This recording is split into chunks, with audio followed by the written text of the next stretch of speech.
మీ అందరితో ఈరోజు ఒక చిన్న స్టోరీ షేర్ చేసుకుందాం అనుకుంటున్నాను. నా వీడియోస్ రెగ్యులర్గా చూసే వాళ్ళకి అర్థమవుతూనే ఉంటుంది మా లైఫ్ ఎంత బిజీగా ఉంటుందో కార్తికేయతో. కానీ ఈ ఇయర్ నుంచి కార్తికేయ స్కూల్కి వెళ్తున్నాడు కాబట్టి మార్నింగ్ 5:30, 6కి లేవాల్సి వస్తుంది. ఇద్దరం అదే టైంకి లేస్తాం మార్నింగ్. ఆ తర్వాత వాడిని పంపించేసినాక మా ఆయనకి తన ఆఫీస్ వర్క్ ఉంటుంది, నాకు ఇంట్లో పని ఉంటుంది. ఆ పైన నాకు కొంచెం పీసీఓడి, థైరాయిడ్ వీటి వల్ల నీరసం తొందరగా వస్తుంది అనమాట. వీక్ అంతా హజల్ బజల్ ఉంటుంది కాబట్టి వీకెండ్ మాత్రం మంచిగా పడుకుందాం అనుకుంటాం మేము. కానీ కార్తమ్మతో ప్రాబ్లం ఏంటంటే వాడు డైలీ లేచే టైంకి వీకెండ్ కూడా లేస్తాడు. మా స్లీప్ డిప్రివేషన్ పోగొట్టుకోవడానికి సాటర్డే సండేలో ఒకరోజు మా హస్బెండ్, ఒకరోజు నేను మధ్యాహ్నం 12 వరకు పడుకుంటాం.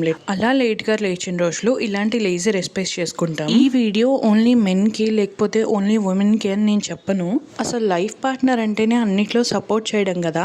షేరింగ్, కేరింగ్ పక్కన పెట్టండి. ఒకళ్ళనొకళ్ళు సపోర్ట్ చేసుకుంటే లైఫ్ ఎంత బాగుంటుందో మీరు కూడా ఎక్స్పీరియన్స్ చేయండి. బాయ్.